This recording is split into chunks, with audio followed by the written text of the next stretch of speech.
really enjoyed the conference and I've been encouraged and blessed. ശരിക്കും ഞാൻ എൻ്റെ അനുഭവത്തിൽ നിന്ന് പറയുകയാണെ, എൻ്റെ ജീവിതത്തിൽ ഒത്തിരി കൺഫ്യൂഷൻസാണ് മാറിയത്. ഇന്നാണ് എൻ്റെ ജീവിതത്തിൽ ഒത്തിരി അത്ഭുതങ്ങൾ നടക്കാൻ തുടങ്ങി. ஆனால் இந்த கான்ஃபரன்ஸ் உங்களுக்கு ரொம்ப ஆசீர்வாதமாக இருந்தது. இந்த கான்ஃபரன்ஸ் அவ்வளோ ஒரு ஆசீர்வாதமாக தேவ மகிமை இறங்கினதை நாங்கள் இந்த கான்ஃபரன்ஸில் பார்த்து ఈ మీటింగ్ చాలా ఆధ్యాత్మికంగా ఉంది. ఇదే ఆత్మ కలిగి కనుక మనం ప్రార్థన చేస్తే, పని చేస్తే భారతదేశాన్ని ప్రభు కొరకు జయించగలం. और ये मीटिंग मेरे लिए एक बहुत ही अच्छी मीटिंग आशीष का कारण बनी है और मेरे स्पिरिचुअल लाइफ में आगे बढ़ने के लिए मुझे बहुत मदद करेगी ये meeting.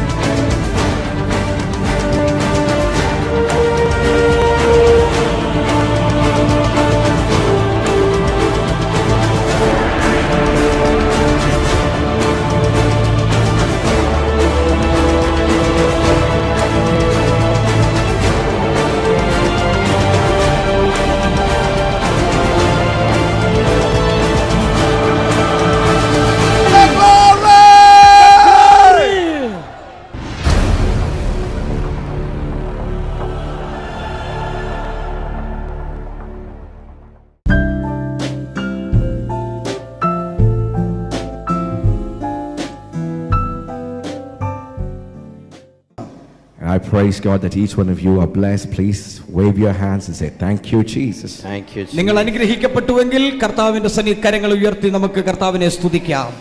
Amen. Praise God. Amen. What I'm going to speak to you about is about the glory of God. ദൈവത്തിന്റെ മഹത്വത്തെക്കുറിച്ചാണ് ഞാൻ നിങ്ങളുമായിട്ട് അത് പറയാൻ ആഗ്രഹിക്കുന്നത്. And as we heard in Habakkuk chapter 2 verse 14, Habakkuk 2:14 നിങ്ങൾ വായിച്ചതുപോലെ, as the waters covers the sea, സമുദ്രം വെള്ളം കൊണ്ട് നിറഞ്ഞിരിക്കുന്നത് പോലെ let the knowledge of the glory of God fill the earth. യഹോവയുടെ മഹത്വം കൊണ്ട് ഭൂമി നിറയപ്പെടട്ടെ. And this is my heart's desire and burden, that we catch a revelation of the glory of God. ഇന്ന് പകൽക്കാലം ഇവിടെ ഇരിക്കുന്ന നമ്മൾ ഓരോരുത്തരും ദൈവമഹത്വത്തിന്റെ വലിയൊരു വെളിപ്പാട് കരസ്ഥമാക്കിക്കൊണ്ട് പോകണമെന്നാണ് എൻ്റെ പ്രാർത്ഥന. Our theme is Arising Glory. നമ്മുടെ ഈ കോൺഫറൻസിന്റെ തീം ഇതാണല്ലോ, മുഖ്യ ചിന്താവിഷയം എറൈസിംഗ് ഗ്ലോറി എന്നുള്ളത്. Glory comes from a Hebrew word which means kabod, which means the weightiness or the heaviness of God, the heavy weighty presence of God. ആ glory അല്ലെങ്കിൽ മഹത്വം എന്നുള്ളതായ വാക്കിന്റെ എബ്രായ മൂലഭാഷയുടെ അർത്ഥം ഇതാണ്, വളരെ ഭാരം കൂടിയത്, അത് കട്ടിയുള്ളത് എന്നൊക്കെയാണ്. Hallelujah. Hallelujah. So when God tangibly, visibly, audibly comes into a place, we say that the glory of God has manifested in that place. തൊട്ട് അറിയുവാൻ കഴിയത്തക്കവണ്ണം, അതേ ശബ്ദം ശ്രവിക്കുവാൻ കഴിയത്തക്കവണ്ണം ദൈവത്തിന്റെ സാന്നിധ്യം നമ്മുടെ അരികിൽ അത്രയും അടുത്തിരിക്കുന്ന സമയത്ത് നമുക്കൊരു കാര്യം മനസ്സിലാകും, ദൈവത്തിന്റെ സാന്നിധ്യത്തിന്റെ ഘനീഭവിച്ച അവസ്ഥ വളരെ വലിയതാണെന്ന്. And it is God's heart that we be people who carry the glory of God. ആമേൻ. ഇന്ന് പകൽക്കാലം ദൈവം ആഗ്രഹിക്കുന്നത് നമ്മൾ ഓരോരുത്തരും ദൈവത്തിന്റെ മഹത്വത്തിന്റെ വാഹകന്മാരായി, വാഹകങ്ങളായി ഓരോ ദിവസവും മാറണമെന്നതാണ്. Containers of God's glory. ദൈവമഹത്വത്തിന്റെ വലിയ വാഹകന്മാരായി, അതിനെ പ്രാപിച്ചവരായി. Hallelujah. Hallelujah. In the book of Ephesians chapter 5, എഫേസ്യ ലേഖനം 5-ാം അധ്യായം verse 25 to 27, where Paul is instructing about husband-wife relationships.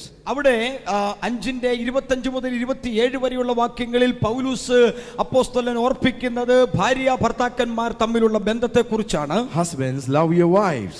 ഭർത്താക്കന്മാരെ നിങ്ങളുടെ ഭാര്യമാരെ സ്നേഹിപ്പീനെന്നും, And then a comparison is made between Christ and his church. അതിനുശേഷമായിട്ട് ഭാര്യയെ സ്നേഹിപ്പീനെന്നുള്ള ഭർത്താവിനോടുള്ള ആഹ്വാനത്തിന് ശേഷം ക്രിസ്തുവും സഭയും തമ്മിലുള്ളതായ അഭേദ്യമായ ബന്ധത്തെക്കുറിച്ച് കർത്താവ് അവിടെ പറഞ്ഞിരിക്കുന്നു. And there he mentions that Jesus Christ is going to come a second time for a glorious church. അതിനുശേഷമായി അപ്പോസ്തലൻ ഇവിടെ പറയുകയാണ്, യേശു കർത്താവ് മടങ്ങി വരാൻ പോകുന്നത് ഒരു മഹത്വപൂർണമായ തേജസ്സുള്ള ഒരു സഭയ്ക്ക് വേണ്ടിയാണെന്ന്. Hallelujah. Hallelujah. He is not coming for a weak, defeated bride, but he's coming for a church which is filled with the glory of God. ഒരിക്കലും ബലഹീനമായ പരാജയപ്പെട്ടതായ ഒരു മണവാട്ടിക്ക് വേണ്ടിയല്ല, മറിച്ച് മഹത്വപൂർണ്ണയായിട്ടുള്ള തേജസ് നിറയപ്പെട്ടതായ ഒരു മണവാട്ടിക്ക് വേണ്ടിയാണ് യേശു മടങ്ങി വരാൻ പോകുന്നത്. So he uses his words and sends his word and sends his messenger to prepare his church, that the church will be full of the glory of God. അതുകൊണ്ടാണ് കർത്താവ് തന്റെ ദാസന്മാരെ, തന്റെ വേലക്കാരെ, തന്റെ വചനത്തെ അയച്ചുകൊണ്ട്, സന്ദേശം അയച്ചുകൊണ്ട് ഈ വലിയ രാജ്യത്തെ അല്ലെങ്കിൽ ഭൂമിയെ നിറച്ച് തന്റെ തേജസ്സിനാൽ നിറച്ച് അനുഗ്രഹിച്ചുകൊണ്ടിരിക്കുന്നത്. So the end time church, and we are in the last phase of this end time church, and God's heart and plan for his church is that it should be a church filled with the glory of God. അതേ പ്രിയപ്പെട്ടവരെ, ഈ അന്ത്യകാല സഭ എന്ന് പറയുന്നത് നമ്മൾ കാണുന്ന ഒരു സഭയുടെ പ്രത്യേകത എന്താണെന്നറിയാമോ? ഈ സഭ തേജസ്സിനാൽ നിറയപ്പെട്ട, ദൈവത്തിന്റെ മഹത്വത്താൽ നിറയപ്പെട്ട ഒരു സഭയുടെ അനുഭവത്തിലാണ് നമ്മെ കാണുവാൻ ആഗ്രഹിക്കുന്നത്. A victorious church, a triumphant church, a church that is holy unto the Lord, a church that is separated unto God. ആമേൻ. വിജയപ്രദമായിട്ടുള്ള ഒരു സഭ, കർത്താവിന്റെ ശക്തിയാൽ അത് മുഴു മഹത്വത്താലും നിറയപ്പെട്ട ഒരു സഭയായിട്ടാണ് ദൈവം ഈ അന്ത്യകാലത്ത് നമ്മെ കാണുന്നത്. Hallelujah. Amen. Hallelujah. Hallelujah. When we think about ourselves as saints, as ministers of God, as church, God's heart and God's plan is that it should be filled with the glory of God. ഇന്ന് നമ്മെ കുറിച്ച് കർത്താവ് ആഗ്രഹിക്കുമ്പോൾ, നമ്മെ തന്നെ നോക്കുമ്പോൾ നമ്മൾ എന്തായിരിക്കണമെന്നറിയാമോ? നമ്മൾ ആ ദൈവത്തിന്റെ തേജസ്സിനാലും ശക്തിയാലും നിറയപ്പെട്ടവരായി ഓരോ ദിവസവും മാറണമെന്ന് കർത്താവ് ആഗ്രഹിക്കുന്നത്. Ephesians chapter 1 verse 17, where Paul the apostle is praying for this Ephesian church, he prays this way. 1:17 വാക്യത്തിൽ അപ്പോസ്തലനായ പൗലോസ് എഫെസോസിലുള്ള സഭയ്ക്ക് വേണ്ടി പ്രാർത്ഥിക്കുകയാണ്. God our Lord Jesus Christ, the Father of glory, may you give to this people the spirit of wisdom and revelation in the knowledge of him. നമ്മുടെ കർത്താവായ യേശുക്രിസ്തുവിന്റെ ദൈവവും മഹത്വവുമുള്ള പിതാവുമായവൻ നിങ്ങൾക്ക് തന്നെക്കുറിച്ച് പരിജ്ഞാനത്തിൽ ജ്ഞാനത്തിന്റെയും വെളിപ്പാടിനെയും അവൻ നൽകിത്തരും. The Father of glory, Paul addresses God as the Father of glory. God, you are the Father of glory, and I pray that you will give a spirit of wisdom, a spirit of revelation in the knowledge of God. ഇവിടെ പിതാവായ ദൈവത്തെക്കുറിച്ച് അപ്പോസ്തലൻ പരിചയപ്പെടുന്നത് എങ്ങനെയാണെന്നറിയാമോ? അവൻ യേശുക്രിസ്തുവിന്റെ ദൈവവും മഹത്വവും ഉള്ള പിതാവായവൻ എന്നാണ്. So our God is a God of glory, and he wants his church, his bride, to be full of his glory. ദൈവം മഹത്വമുള്ളവനായതുകൊണ്ട് തന്റെ സഭയും ആമേൻ തന്റെ കാന്തയും മഹത്വമുള്ളവളായി തീരണമെന്നാണ് അവൻ ആഗ്രഹിക്കുന്നത്. Hallelujah. Hallelujah. That's our call. That's our destiny. When we think about ourselves as a church, that's our call. That's the higher dimension to which God is calling us. ഇന്ന് പകൽക്കാലം ദൈവം നമ്മെക്കുറിച്ച് ആഗ്രഹിക്കുന്ന, തന്റെ സഭയെക്കുറിച്ച് നിർണയിക്കുന്ന നിർണയം ഇതാണ്: നമ്മൾ ഓരോരുത്തരും താൻ മഹത്വപൂർണ്ണനായിരിക്കുന്നത് പോലെ തന്നെ നാം മഹത്വത്താൽ നിറയപ്പെട്ടവരായി മാറണമെന്നതാണ്. Hallelujah. Hallelujah. Too long the church has been taught that the church is going to be weak, it's going to be poor, the church is going to be somehow making it home. But that's not the way God presents it in the word. The kingdom of God is going to be like a mountain which will fill the earth, and the glory of God shall cover the earth. That's God's agenda. ഒരുപാട് കാലമായിട്ട് നമ്മളൊക്കെ പഠിപ്പിക്കപ്പെട്ട് വന്നത് എങ്ങനെയാണെന്ന് അറിയാമോ? ആ ബലഹീനമായ ഒരു സഭ, ചതഞ്ഞൊരു സഭ, തല്ലുകൊണ്ട് അവൻ നിവൃത്തിയില്ലാതെ വന്ന ഒരു സഭ, അങ്ങനെ ഒരു സഭ ഏതെങ്കിലും വിധത്തിൽ സ്വർഗത്തിൽ എത്തുന്ന പരുവത്തിൽ ചെല്ലണമെന്നാണ് നമ്മളൊക്കെ പഠിച്ചു വച്ചിരിക്കുന്നത്. എന്നാൽ അങ്ങനെ ഒരു സഭയെ ചേർക്കാനല്ല യേശു മടങ്ങി വരുന്നത്. തന്റെ മുഴുവൻ മഹത്വവും നിറയപ്പെട്ടിരിക്കുന്നതായ ഒരു സഭയുണ്ടെങ്കിൽ ആ സഭയ്ക്ക് വേണ്ടിയാണ് യേശു മടങ്ങി വരുന്നത്. So the man of God, Paul is praying, God, I pray that you will open the eyes of their spirit man. You would open their eyes, you would flood their hearts, you flood their eyes so that they would capture and know what you have kept for them. അതേ കർത്താവേ, ഇന്ന് പകൽക്കാലം ഞങ്ങളുടെ ഹൃദയത്തെയും അതിന്റെ മുഴുവൻ നിലവുകളെയും ശരിക്കും യേശുവിന്റെ ആ നാമത്തിന്റെ ശക്തിയാൽ നിറയപ്പെട്ട സ്ഥിതിയിൽ ഞങ്ങളെ ആക്കണമെന്നുള്ള പ്രാർത്ഥനയോടെ നമുക്ക് പോകുവാൻ കഴിയണം. So he says, I'm praying. Ephesians 3 say, I bow my knees before the Father. I'm praying, God, illumine them, send them revelation knowledge so that they would know the hope of their call. ഇവിടെ അപ്പോസ്തലൻ ദൈവസന്നിധി മുട്ടുകുത്തി പ്രാർത്ഥിക്കുന്നത് എന്താണെന്നറിയാമോ? ദൈവത്തെ കുറിച്ചുള്ള പരിജ്ഞാനത്തിൽ ജ്ഞാനത്തിന്റെയും വെളിപ്പാടിനെയും ആത്മാവിനെ തരേണ്ടതിനും ഞങ്ങളുടെ ഹൃദയ ദൃഷ്ടി ഒന്ന് പ്രകാശിച്ചിട്ട് ഒരു പ്രകാശം വന്നിട്ട് ഞങ്ങളുടെ മേലുള്ള വിളിയുടെ ആ ആത്യന്തികമായ ലക്ഷ്യം എന്താണെന്ന് ഗ്രഹിക്കുവാൻ ഞങ്ങളെ പ്രാപ്തരാക്കണമേ. An understanding of the greatness of our call. ഞങ്ങളുടെ വിളിയുടെ ആശ, അതിന്റെ ലക്ഷ്യം എന്താണെന്ന് ഗ്രഹിക്കുവാൻ ഞങ്ങൾക്ക് സഹായിക്കണം. The rich inheritance that we have in God as his children. ഒരു മകന് അല്ലെങ്കിൽ ഒരു മകൾ എന്ന നിലയിൽ ദൈവത്തിലുള്ള ഞങ്ങളുടെ അവകാശം എത്ര വലിയതാണെന്ന് ഞങ്ങൾക്ക് ഗ്രഹിപ്പാൻ ജ്ഞാനം തരണമേ. And he prays, God, that they may understand the greatness of your power that is made available to them. ഏറ്റവും ഒടുവിൽ അപ്പോസ്തലൻ ദൈവത്തിന് സ്തോത്രം ചെയ്യുന്ന വിഷയം എന്താണെന്നറിയാമോ? ആമേൻ. അവന്റെ ബലത്തിന്റെ വല്ലഭത്വത്തിൽ, അവന്റെ ബലത്തിന്റെ വല്ലഭത്വത്തിന്റെ വ്യാപാരത്താൽ അവനിൽ വിശ്വസിക്കുന്ന ഓരോ വ്യക്തിക്കും വേണ്ടി വ്യാപരിക്കുന്ന അവന്റെ ആ അത്യന്ത ശക്തിയുടെ അളവറ്റ വലിപ്പം എന്തെന്നറിയുവാൻ പ്രാർത്ഥിക്കുന്നു. That same power that raised Jesus and placed him above every name, principality, authority, any name that could be named. പ്രിയപ്പെട്ടവരെ, പൗലോസ് അപ്പോസ്തലൻ പ്രാർത്ഥിക്കുകയാണ്, യേശുവിനെ മരിച്ചവരുടെ ഇടയിൽ നിന്ന് ഉയർപ്പിച്ച ആമേൻ അതേ ആത്മാവ് അവനെ എന്നിട്ട് വാഴ്ചകളുടെയും അധികാരങ്ങളുടെയും ഈ അന്ധകാരത്തിന്റെ ലോകാധിപതികളുടെയും സ്വർലോകങ്ങളുടെ ദുഷ്ടാത്മസേനകളുടെ മേൽ, എല്ലാ പൈശാചിക ശക്തികളുടെ മേൽ അവൻ ഉന്നതമായ ഒരു നാമം കൊടുത്തിട്ട് ആ നാമത്തിൽ ഇരുത്തിയ ആ ശക്തി ഒന്നറിയുവാൻ. And then it says, this Jesus who has been lifted high has been given to the church so that his body could be the fullness of Jesus, filling all in all.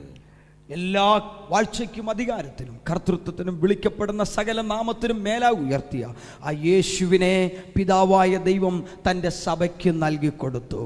His body, Ephesians 1:23 says, his body, his bride, his church, which is the fullness of Jesus manifested in every facet of who truly he is.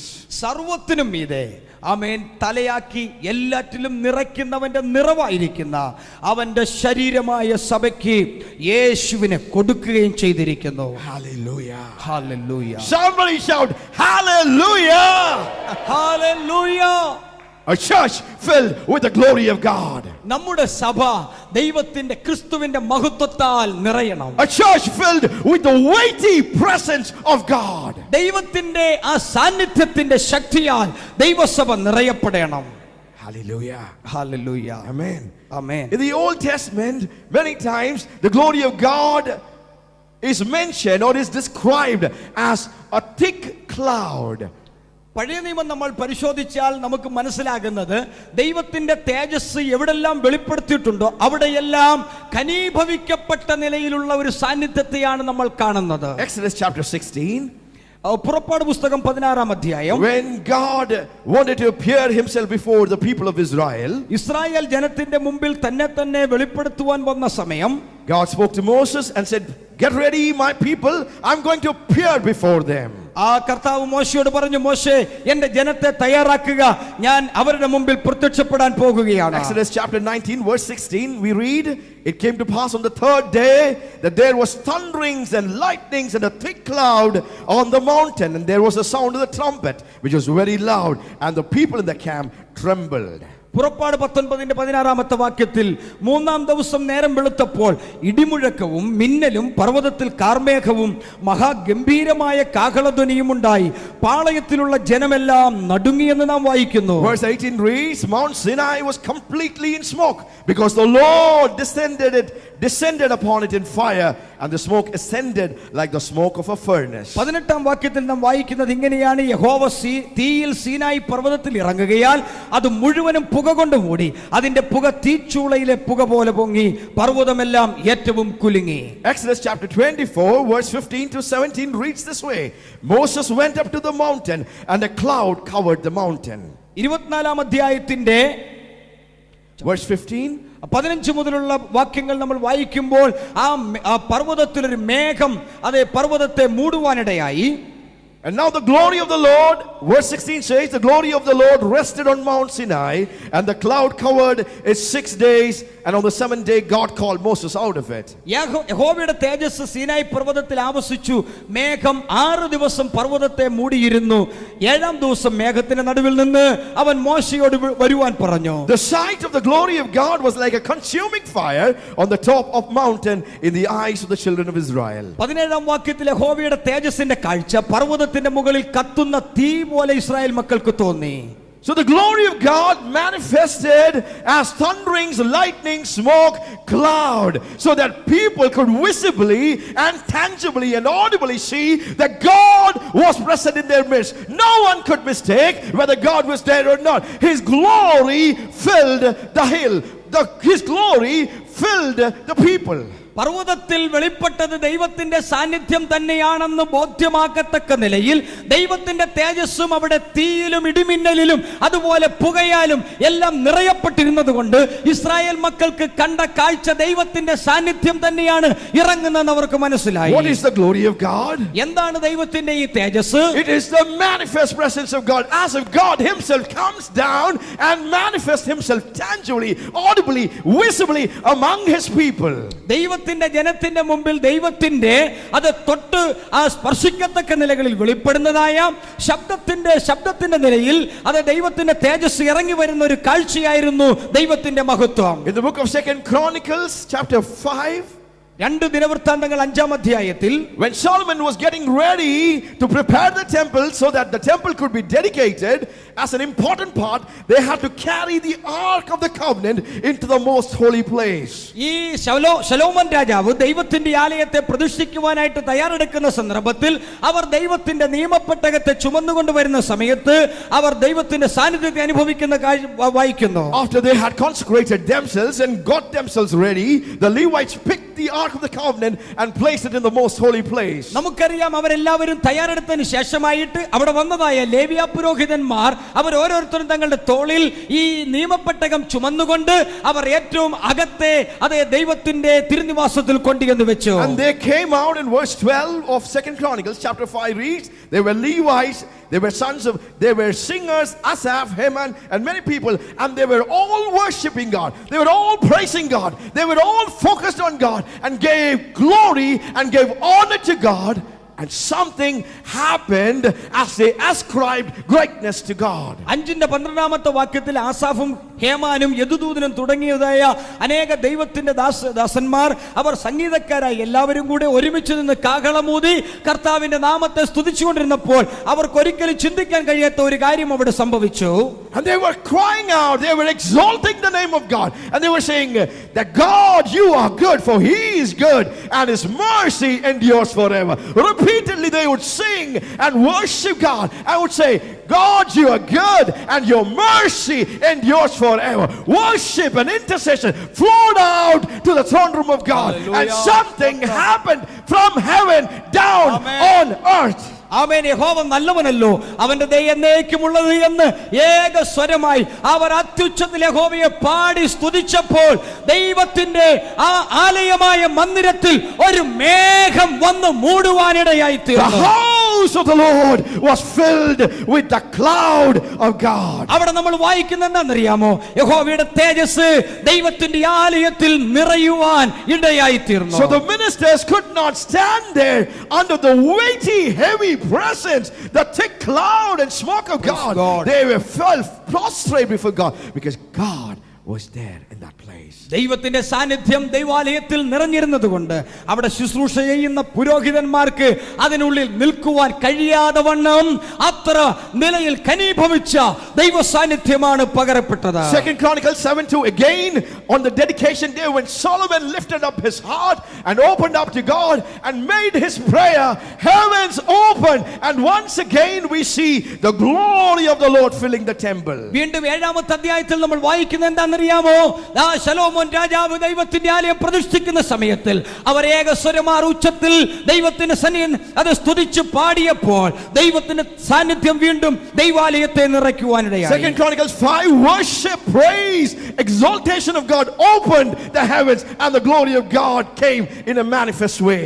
നമ്മൾ വായിക്കുന്ന എല്ലാ വാക്യങ്ങളും ഒന്ന് ശ്രദ്ധിച്ചു നോക്കിക്കേ. അവിടെ എന്താ സംഭവിക്കുന്ന? 5-ാം അധ്യായത്തിൽ അവർ പാടി അങ്ങോട്ട് ദൈവത്തെ സ്തുതിച്ചപ്പോൾ ദൈവത്തിന്റെ സാന്നിധ്യം ഇറങ്ങി താഴേക്ക് വരുവാനിടയായി. Hallelujah. Hallelujah. But in 2 Chronicles chapter 7, here was someone who prayed with the burden of his heart in intercession, and the heavens were opened and the glory filled the temple, and people experienced the weighty presence of God. വീണ്ടും they began to worship God. വീണ്ടും 7-ാം അധ്യായം നമ്മൾ പഠിക്കുമ്പോൾ നമ്മൾ വായിക്കുന്നത് ഇങ്ങനെയാണ്. വീണ്ടും ശലോമോൻ ദൈവത്തെ പാടി സ്തുതിച്ചപ്പോൾ, ഇസ്രായേൽ ജനം ഒരുമിച്ച് കർത്താവിനെ സ്തുതിച്ചപ്പോൾ സ്വർഗം തുറക്കപ്പെട്ടു. ആ മുകളിൽ നിന്നും ദൈവത്തിന്റെ സാന്നിധ്യം താഴേക്ക് ആലയത്തിലേക്ക് ഇറങ്ങി വരുവാനിടയായി. Hallelujah. Hallelujah. Jesus is coming for a glorious church.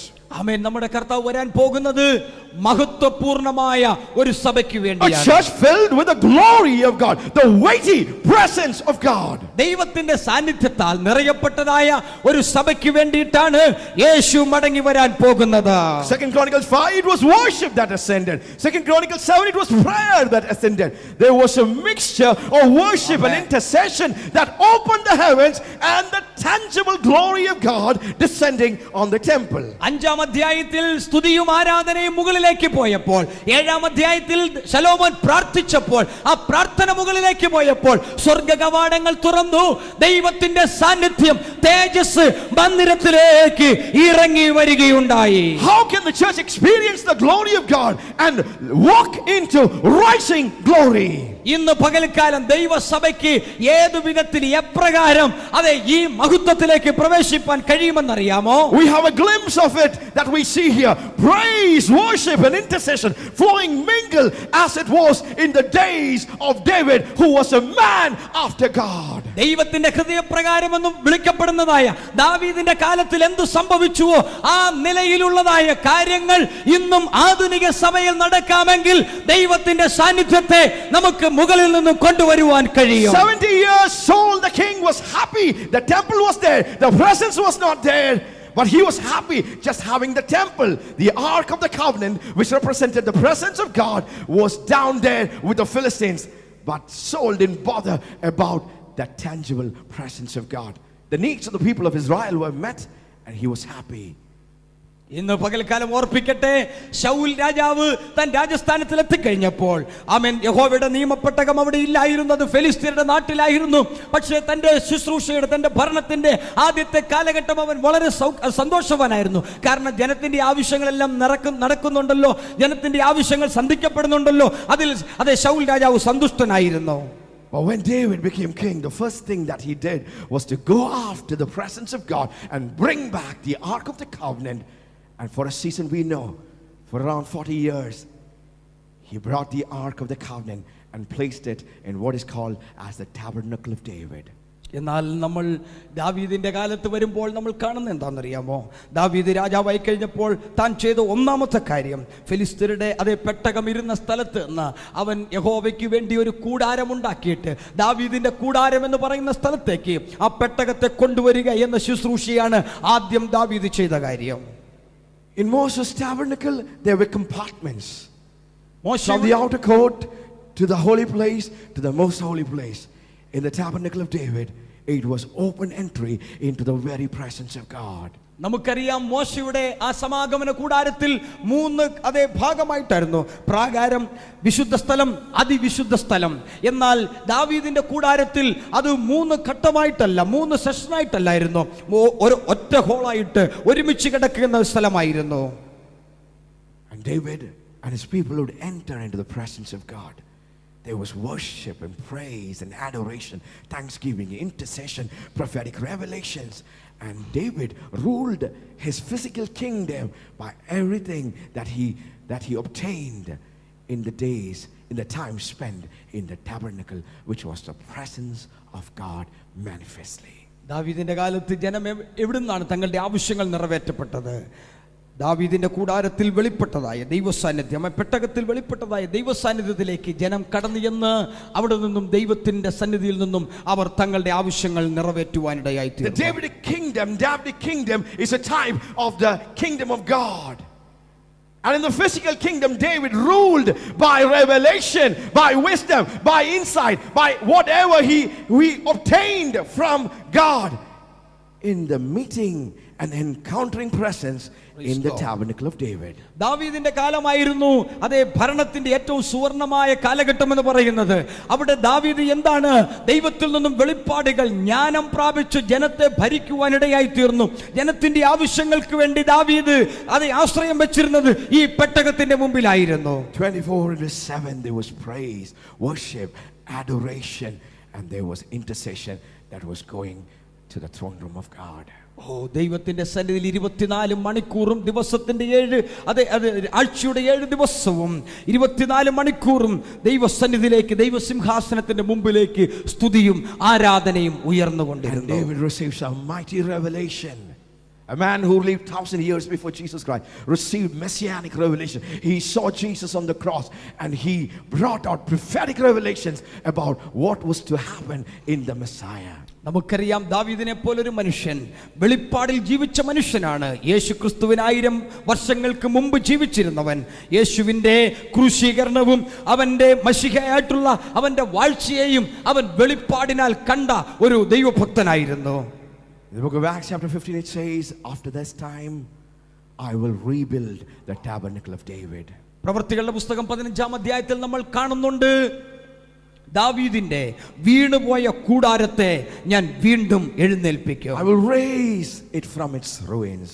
അതിന്റെ വീണുപോയ അവസ്ഥയിൽ നിന്ന് ഞാൻ അതിനെ വീണ്ടും പുനഃസ്ഥാപിക്കും എന്ന് കർത്താവ് പറഞ്ഞു. I will raise up the tabernacle of David. ദാവീദിന്റെ വീണുപോയ കൂടാരത്തെ ഞാൻ വീണ്ടും പണിതുകൊണ്ടുവരും എന്ന് കർത്താവ് പറഞ്ഞു. It says in the book of Acts chapter 15 verse 16, after this I will return and will rebuild the tabernacle of David which has fallen down, and I will rebuild its ruins and I will set it up. 15-ാമത്തെ വാക്യത്തിൽ അനന്തരം ഞാൻ ദാവീദിന്റെ വീണുപോയ കൂടാരത്തെ വീണ്ടും പണിയും, അതിന്റെ ശൂന്യശിഷ്ടങ്ങളെ ഞാൻ വീണ്ടും പണിത് അതിനെ നിവർത്തും എന്ന് കർത്താവ് പറഞ്ഞു. The tabernacle of David is a type, which means it's a place where worship ascends to God. 24/7 there is praise, worship, adoration, exaltation, honor to the name of our King. ദാവീദിന്റെ കൂടാരത്തിന്റെ പ്രത്യേകത എന്തായിരുന്നു എന്നറിയാമോ? ആ കൂടാരത്തിൽ നിന്ന് നിരന്തരമായി സ്തുതിയും ആരാധനയും സ്തോത്രയാഗങ്ങളും ആമേൻ ഉയർന്നുകൊണ്ടിരുന്ന ഒരു സ്ഥലമായിരുന്നു. അവിടെ സ്തുതിയായിരുന്നു, ആരാധനയായിരുന്നു സദാസമയവും നടന്നുകൊണ്ടിരുന്നത്. Intercession and prayer rose up from the tabernacle of David. ദാവീദിന്റെ കൂടാരത്തിൽ നിന്ന് മധ്യസ്ഥ പ്രാർത്ഥനയുടെ ഒരു ദീപം അവിടെ നിന്ന് കത്തിക്കൊണ്ടിരുന്നു. And we see a glimpse of the tabernacle of David portrayed here. This is unusual in the place. There is worship and intercession and prayer, and worship and intercession mingled with the teaching and the proclamation and the prophetic utterances of God that is being released in this place. A type, a model of the tabernacle of David. ഇന്ന് ഈ rising glory conference ആമേൻ ദാവീദിന്റെ കൂടാരത്തിന്റെ മറ്റൊരു ആമേൻ ഭാഗമായിട്ടാണ്. എന്ന് പറഞ്ഞാൽ ഇവിടെ ആരാധനയുണ്ട്, സ്തുതിയുണ്ട്, പ്രാർത്ഥനയുണ്ട്, മധ്യസ്ഥതയുണ്ട്. ഇതെല്ലാം കൂട്ടിച്ചേർത്ത് നമ്മൾ വായിക്കുമ്പോൾ നമുക്കൊരു കാര്യം മനസ്സിലാകും. ദാവീദിന്റെ കൂടാരത്തിൽ എന്താണോ നടന്നുകൊണ്ടിരുന്നത് അതിവിടെയും നടന്നുകൊണ്ടിരിക്കുകയാണ്. ഇവിടേക്ക് ദൈവത്തിന്റെ മഹത്വം ഇറങ്ങി വരുവാൻ പോകുകയാണ്. Revelation of God is being poured out. Illumination from God is poured out. The power of the Holy Spirit of God is displayed. And God is meeting with his people, so the people are experiencing the glory of God. ഇന്ന് പകൽക്കാലം ഇവിടെ വെളിപ്പാടുണ്ട്, ആമേൻ പ്രകാശിക്കപ്പെട്ട അനുഭവങ്ങളുണ്ട്. ഇതെല്ലാം നിമിത്തമായിട്ട് ദൈവത്തിന്റെ ജനം പ്രാപിക്കുന്ന ദൈവത്തിന്റെ മഹത്വം ഇന്ന് പകൽക്കാലം വളരെ വലിയതാണ്. ഞാൻ ഓർപ്പിക്കട്ടെ, In the New Testament, in the book of Acts chapter 7 verse 2, Stephen the man of God who was full of the Holy Spirit of God started speaking to the people of Israel. 7-ാമത്തെ അധ്യായത്തിന്റെ 2-ാമത്തെ വാക്യം വായിക്കുമ്പോൾ ആത്മപൂർണനായി ജനത്തോട് സംസാരിച്ചതായ ഒരു സ്തെഫാനോസിനെ നമുക്ക് കാണാൻ കഴിയുന്നു. Stephen started his message and he began to say, brothers, Acts chapter 7 verse 2, and he said, brothers and fathers, the God of glory appeared to Abraham. ആമേൻ. 2-ാമത്തെ വാക്യത്തിൽ സ്തെഫാനോസ് പ്രസംഗിക്കുകയാണ്, സഹോദരന്മാരായ പുരുഷന്മാരെ, തേജോമയനായ ദൈവം അബ്രഹാമിന് പ്രത്യക്ഷനായി എന്ന്. The God of glory, the God who is weighty, the God manifested himself to Abraham and gave him his command to leave his country. ഈ തേജോമയനായ ദൈവമാണ് മെസൊപ്പൊത്താമിയയിൽ വെച്ച് തനിക്ക് പ്രത്യക്ഷപ്പെട്ടിട്ട് തന്റെ ചാർച്ചക്കാരെയും പിതൃഭവനത്തെയും വിട്ടു പുറപ്പെട്ട് ഞാൻ നിന്നെ കാണിപ്പാനിരിക്കുന്ന ദേശത്തേക്ക് പുറപ്പെടുക എന്ന് പറഞ്ഞത്.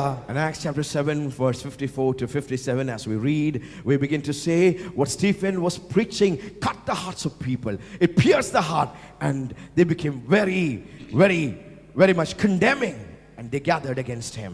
54 മുതൽ 57 വരെയുള്ള വാക്യങ്ങൾ വായിക്കുമ്പോൾ ഇത് കേട്ട കോപാകുലരായി തീർന്ന ജനം ഈ സ്തെഫാനോസിന്റെ മുമ്പിൽ പല്ല് കടിച്ച് അവനെ എറിയുവാൻ തുടങ്ങി. And Acts chapter 7:55 says, Stephen, being full of the Holy Spirit, he gazed into heaven and he saw the glory of God and Jesus standing at the right hand of God. എന്നാൽ 55-ാമത്തെ വാക്യം നാം ഇങ്ങനെ വായിക്കുന്നു, സ്തെഫാനോസോ പരിശുദ്ധാത്മാവ് നിറഞ്ഞവനായി സ്വർഗത്തിലേക്ക് ഉറ്റുനോക്കി ദൈവമഹത്വവും ദൈവത്തിന്റെ വലത്തുഭാഗത്ത് യേശു നിൽക്കുന്നതും കണ്ടു. He saw the glory of God. His eyes were open and he saw the glory of God. ഈ സ്തെഫാനോസ് ദൈവത്തിന്റെ മഹത്വത്തെ അവൻ ദർശിപ്പാൻ ഇടയായി. And he said, look, I see the heavens open and Jesus standing at the right hand of God. അവൻ പറയുകയാണ്, ഇതാ ദൈവത്തിന്റെ മഹത്വവും ദൈവത്തിന്റെ വലത്തുഭാഗത്ത് യേശു നിൽക്കുന്നതും ഞാൻ കാണുന്നു. What is the glory of God? എന്താണ് ദൈവത്തിന്റെ മഹത്വം? The weighty presence of God.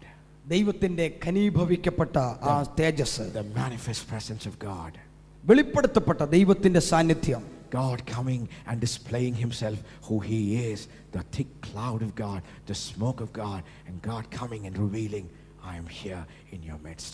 കർത്താവിന്റെ സാന്നിധ്യം വെളിപ്പെടുമ്പോൾ അതെ ഞാൻ എൻ്റെ സാന്നിധ്യം ഇവിടെ ഉണ്ടെന്ന് വെളിപ്പെടുത്തക്ക നിലയിൽ തൻ്റെ മഹത്വത്തെ അവൻ നമ്മുടെ മധ്യത്തിൽ അത് കൊണ്ടുവരുന്നു. Hallelujah.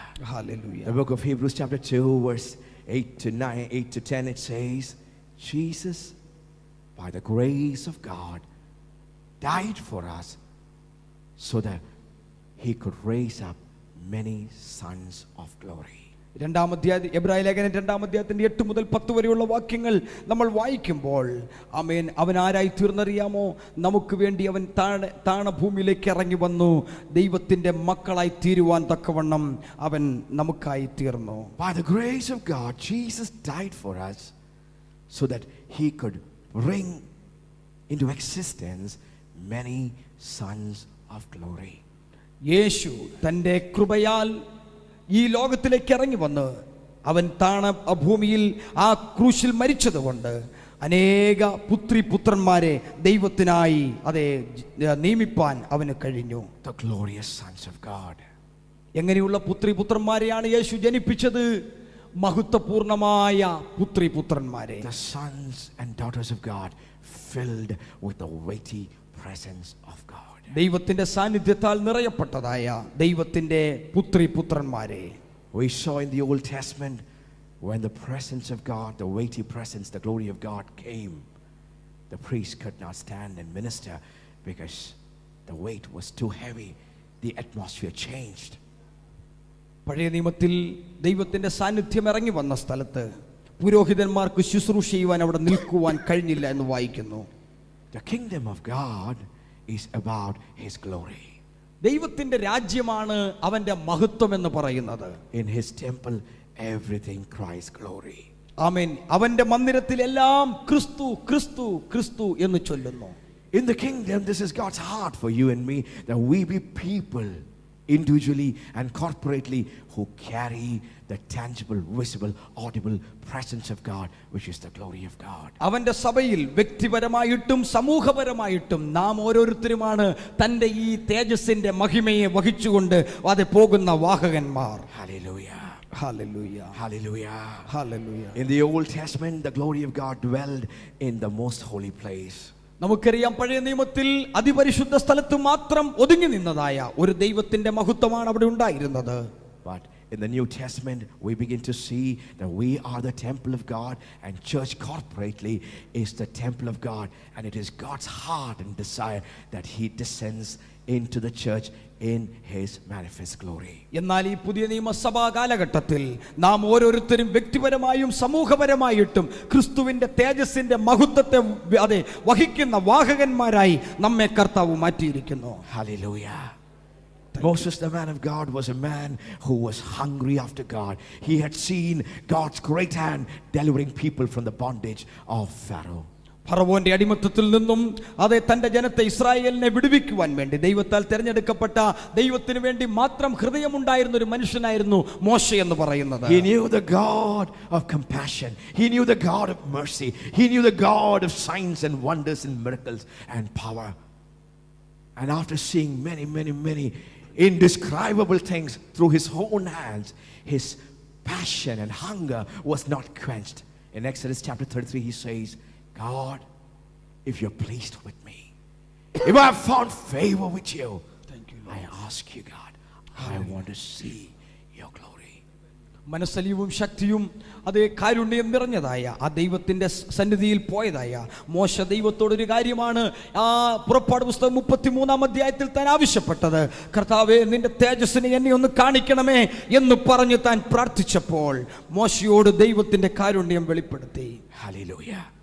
Spiritual hunger, passion, David-hearted hearts in the children of God, sons and daughters who crave for God's presence and for God's glory, see heavens open and His glory descend into their midst. പുതിയ നിയമത്തിൽ നമ്മൾ ഓരോ തവണയും ദൈവത്തിന്റെ ജനം ആ വലിയ ആ മഹത്വത്തെ കാണുവാൻ ആർത്തിയോടെ കടന്നു എന്ന സമയത്ത് ദൈവത്തിന്റെ മഹത്വം അവരിൽ ഇറങ്ങി വന്നത് നമ്മൾ വായിക്കുന്നുണ്ട്. Hallelujah. When people saw the glory of God, fear fell upon them because they knew that the living God was in their midst. ദൈവത്തിന്റെ ജനത്തിന്റെ മീതെ ദൈവത്തിന്റെ സാന്നിധ്യം വെളിപ്പെട്ടപ്പോൾ, മഹത്വം വെളിപ്പെട്ടപ്പോൾ അത് കണ്ട വ്യക്തികളിൽ വലിയ ഭീതി വെളിപ്പെടുവാനിടയായി തീർന്നു. കാരണം അവരുടെ ഇടയിൽ ദൈവമുണ്ടെന്ന് അവർക്ക് ബോധ്യമായി. We want India to be reached, and we began to see how prayer and worship and intercession and the preaching of God's word is very important to see this land reached. ഇന്ന് പകൽക്കാലം ഇവിടെ ഇരിക്കുന്ന ദൈവമക്കളോട് എനിക്ക് പറയുവാനുള്ളത്, പ്രാർത്ഥനയും ആരാധനയും അതേ മധ്യസ്ഥത അണയ്ക്കുകയും ചെയ്യുമ്പോൾ ദൈവത്തിന്റെ സാന്നിധ്യം നമ്മുടെ മധ്യത്തിൽ ഇറങ്ങി വരുവാനിടയാകുന്നു. But today I want to see, as the church is entering into the final phase, God's heart is that His sons and daughters will be filled with the tangible, visible, audible glory of God, containers of God's glory.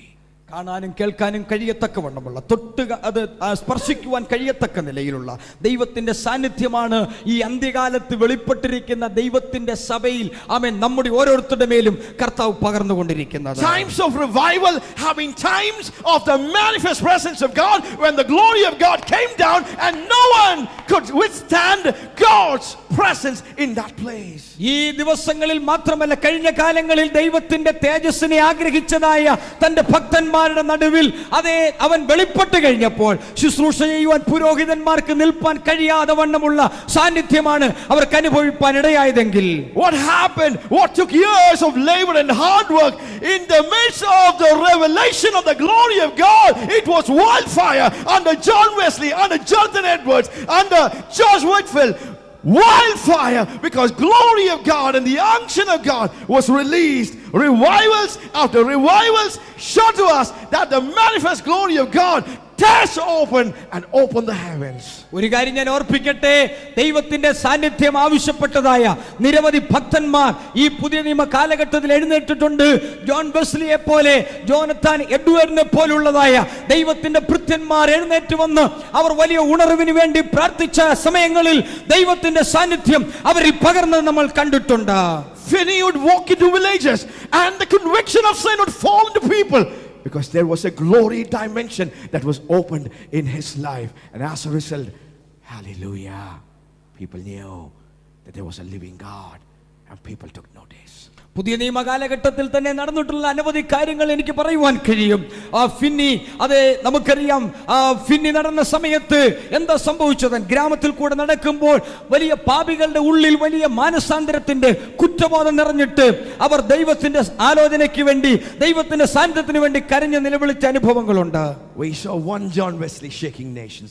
We saw one George Whitefield who could shake the nations. We saw Finney who could shake the nations, and many more, Evan Roberts and many of them won. But what is God's heart? Sons and daughters who carry the glory of God. Amen, hallelujah. ദൈവത്തിന്റെ ഹൃദയത്തിന്റെ ചിന്തകളെ, വിചാരങ്ങളെ ഗ്രഹിക്കുവാൻ കഴിയുന്ന ഒരു അതെ John വെസ്ലിക്കോ, ഒരു അതെ ഫിന്നിക്കോ, അങ്ങനെ Charles ഫിന്നിക്കോ, അങ്ങനെയുള്ള പല ആളുകൾക്ക് കർത്താവിന്റെ ഹിതത്തെ മനസ്സിലാക്കുവാൻ കഴിഞ്ഞു എങ്കിൽ, അവരിൽ കൂടെ ദൈവം വൻ കാര്യങ്ങൾ ചെയ്തുവെങ്കിൽ, ഇനിയും അനേകം തന്റെ പുത്രന്മാരിലൂടെ അത് തന്നെ ചെയ്യുവാൻ ഈ ദൈവത്തിന് കഴിയും. The sons of glory, the sons who carry the weighty presence of God wherever they walk. They walk into markets, they walk into government institutions. The presence of God falls on places and a conviction of sin is brought in. Indescribable signs and wonders happen. Everybody takes notice. You have to take sides. Either you have to bow down and say Jesus is Lord, or you have to rebel and say I will not worship this living God. There is no excuse.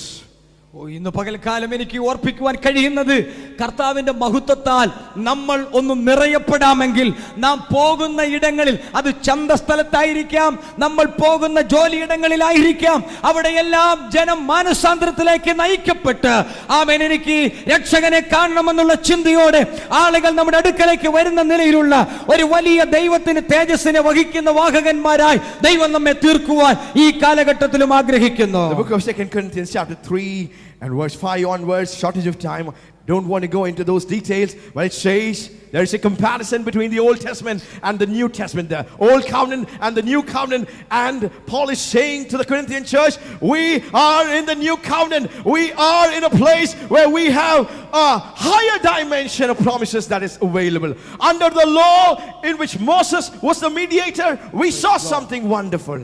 2 കൊരിന്ത്യർ 3:5 മുതലുള്ള വാക്യങ്ങളിൽ വിശദമായിട്ട് പോകുവാൻ കഴിയത്തില്ല, കാരണം സമയത്തിന്റെ കുറവ് മുഖാന്തരം. എന്നാൽ ഈ ന്യായപ്രമാണ കാലഘട്ടത്തിൽ മോശയുടെ കീഴിലുള്ള ശുശ്രൂഷയുടെ പ്രത്യേകത, പുതിയ നിയമ ശുശ്രൂഷയും തമ്മിലുള്ള വ്യത്യാസം എന്താണെന്ന് അവിടെ വെളിപ്പെടുത്തുന്ന ഭാഗങ്ങൾ വായിക്കുവാൻ കഴിയും. 2 Corinthians 3:7 it says Moses experienced incredible thing, and under the law it was glorious. They experienced the glory dimension of God. But it says in the new covenant, verse 8, how will the ministry of the Spirit not be more glorious? 3:7 വാക്യത്തിൽ, എന്നാൽ കല്ലിൽ അക്ഷരമായി കൊത്തിയിരിക്കുന്ന മരണ ശുശ്രൂഷ നീക്കം വരുന്നതായ മോശയുടെ മുഖ തേജസ് നിമിത്തം ഇസ്രായേൽ മക്കൾക്ക് അവന്റെ മുഖത്ത് നോക്കിക്കൂടാതെ വണ്ണം തേജസ്സുള്ളതായെങ്കിൽ, 8 വാക്യത്തിൽ ആത്മാവിന്റെ ശുശ്രൂഷ അധികം തേജസ്സുള്ളതാകുകയില്ലയോ എന്ന് നമ്മോട് ചോദിക്കുന്നു. The ministry under the law was glorious, that was glorious, and Paul also adds it was a fading glory. For 40 days his face shone, and he had to put 40 days he was in the presence of God, his face shone, but he had to put a veil because slowly it was fading. It was a fading glory. But now look in the New Testament, 2 Corinthians 3:9 and 10, what is written about what is available to us. പ്രിയപ്പെട്ടവരെ, ശിക്ഷാവിധിയുടെ ശുശ്രൂഷ തേജസ്സുള്ളതായിരുന്നുവെങ്കിൽ, എന്നാൽ നീതിയുടെ ശുശ്രൂഷ അധികം തേജസ്സേറിയതായിരിക്കുകയില്ലയോ എന്ന് നമ്മൾ 3:9-10 വാക്യങ്ങൾ കൂടെ നമുക്ക് വായിക്കാനായിട്ട് സാധിക്കുന്നുണ്ട്. If the ministry of condemnation had glory, the ministry of righteousness under the Holy Spirit exceeds much more in glory. For even what was made glorious had no glory with respect to it because of the glory that excels. അവിടെ നമ്മൾ വായിക്കുന്നത് ഇങ്ങനെയാണ്, ശിക്ഷാവിധിയുടെ ശുശ്രൂഷ തേജസ്സാകുന്നു എങ്കിൽ നീതിയുടെ ശുശ്രൂഷ പരിശുദ്ധാത്മാവിന്റെ കീഴിൽ നീതിയുടെ ശുശ്രൂഷ എത്രയോ തേജസ് ഏറിയതായിരിക്കും. അതെ, തേജസ്സോട് കൂടിയ ഒരു വലിയ മഹത്തായ ശുശ്രൂഷയായിരുന്നു ഈ നീതിയിൽ പുതിയ നിയമത്തിലുണ്ടായിരുന്നത്. Under the old covenant, Moses experienced the glory, and it is labeled the fading glory. In the new covenant, under the dimension of the Holy Spirit, the word of God says to us that we have exceeding glory, a glory that excels, exceeding glory, excelling glory. ആമേൻ. പഴയ നിയമകാലത്ത് ആ ന്യായപ്രമാണത്തിന്റെ ശുശ്രൂഷ അധികം തേജസ്സുള്ളതായിരുന്നു എങ്കിൽ ഇവിടത്തെ ശുശ്രൂഷ എത്രയോ അധികം തേജസ്സുള്ളതായിരിക്കുമെന്നാണ് കർത്താവ് നമ്മെ ഓർപ്പിച്ചുണർത്തുന്നത്. Hallelujah. Hallelujah. Oh, what happened, what God did and accomplished through Moses under the Old Testament was glorious. Signs and wonders and display of God's working among them. It was glorious. But God says, under the new covenant, under the ministry of the Holy Spirit, it is excelling glory. It is rising glory. It is a glory that supersedes everything that we have seen, we have imagined, what we can capture. ന്യായപ്രമാണത്തിന്റെ ശുശ്രൂഷയിൽ അത്ഭുതങ്ങളും അടയാളങ്ങളും നടന്നു. ദൈവം അവരുടെ നടുവിൽ വെളിപ്പെട്ട സാഹചര്യങ്ങൾ ഇറങ്ങി വന്നെങ്കിൽ ഇന്ന് പകൽക്കാലം എനിക്ക് ഓർപ്പിക്കുവാനുള്ളത് നമ്മുടെ കർത്താവിൽ കൂടെ നമുക്ക് ലഭിക്കപ്പെട്ട ഈ ശുശ്രൂഷയുടെ മഹത്വം അതിലും എത്രയോ ഉന്നതമായിരിക്കും. നാം ആ ശക്തിയെ വഹിച്ചുകൊണ്ട് മുമ്പോട്ട് പോകുകയാണെങ്കിൽ അത്ഭുതങ്ങളും അടയാളങ്ങളും മാത്രമല്ല, അവൻ നമ്മുടെ മധ്യത്തിൽ ഇറങ്ങി വന്നിരിക്കുന്നതിനെ നമുക്ക് കാണുവാൻ കഴിയും. Son of God, daughter of God, child of God, man of God, woman of God, have your faith and expectation high.